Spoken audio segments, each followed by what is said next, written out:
Hello everyone, সবাই কি করছো, কেমন আছো? আশা করি খুব ভালো আছো। আমরাও খুব ভালো আছি। দেখো এত রাত হয়ে গেছে, তোমাদের দুষ্টু এখনও ঘুমায়নি। হ্যাঁ, তোমরা ভাববে যে অনেক রাত হয়ে গেছে। হ্যাঁ বন্ধুরা, অনেকটা রাত হয়ে গেছে। আর এই রান্নাটা না রাতেই করতে হয়। দেখো বন্ধুরা, এই সন্ন্যাসীরা কত রাতে রান্না করে। রাতে রান্না করতে হবে, রাতেই খেতে হবে। এটা দিনের বেলা রান্না করা যায় না। আর ওরা একবারই ভাত খাবে, দিনে একবারই। আদার সারাদিন ফল পাকড় খেতে পারো, কিন্তু ভাত খেতে পারবে না। আর এই মালসার ভাত একবারই খেতে হয় রাতে। কোনো কাকপক্ষী যেন টের না পায়, আর কোনো আওয়াজ করা যাবে না। কোনো আওয়াজ করলে খাওয়া বন্ধ হয়ে যাবে। দেখো এরা সবই রাতে রান্না করছে। আর মধ্যিখানে একটা বাচ্চা ছেলে উনুন করেছে। সেই বাচ্চা ছেলে বলতে গেলে হ্যাঁ ভালোই বাচ্চা ছেলে, ছেলে মানুষ তো রান্না করতে পারে না, আর উনুন জাল দিতেও পারে না। দেখো তার উনুনটা কত হারে ধুমো হচ্ছে।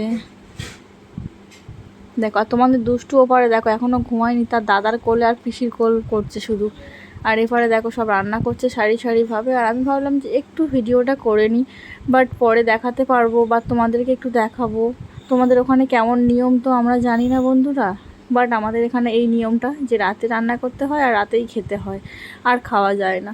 দেখো এত হারে ধুমো হচ্ছে, লাস্ট পর্যন্ত ছেলেটা উঠেই পড়লো। এটা আমার ভাসুরের ছেলে।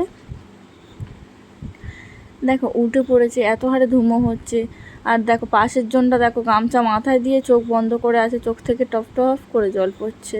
আর ওপারে কেউ দাঁড়াতেই পারছিল না, যে এত হারে ধুমো হচ্ছে, এত হারে। আর সবে নতুন ওই উনুন আগে থাকতে করাও যায় না, যেই দিন করতে হবে সেই দিনই রান্না করতে হবে। ঠিক আছে, তো ওরা বিকেলবেলা উনুনটা করে রেখে দিয়েছিল, জানে যে রাতে রান্না করব। আর এপারে দেখো আমার ছেলে মাঠে ঘাস কাটছে। বলে না লোকের নেই কাজ তো খইবাস, তো সেই রকম আমার ছেলের হয়েছে। ওর কাজ নেই, তা কী করবে, একটু ঘাস ছিঁড়ুক মাঠের মধ্যে। দেখো ছেলেটা মাথায় গামছা বাঁধছে। বন্ধুরা, গামছা বাঁধলে কি হয়?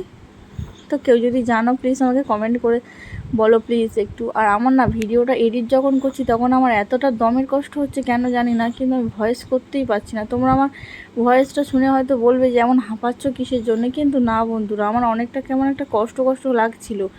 ভয়েসটা ছাড়তেই আমার যেন কেমন একটা হচ্ছে।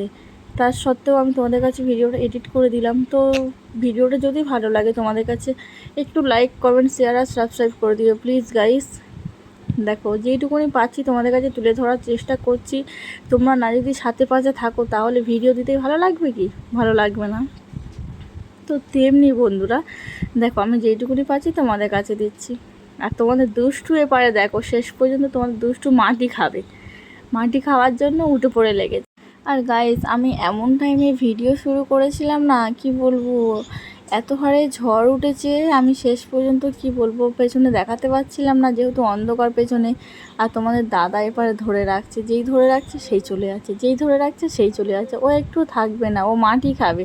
ওর বাপের ফোনও নেবে না, বাড়িও নেবে না, ও শুধু জাস্ট মাটি খাবে। তো বাচ্চাটা থাকলে এরকমই করে না, বাচ্চাটা বেশিরভাগটা মাটিটাই পছন্দ করে। তো গাইস, আমি যেটুকুনি পারলাম তোমাদের কাছে তুলে ধরলাম। তো চলো গাইস, টাটা, বাই বাই।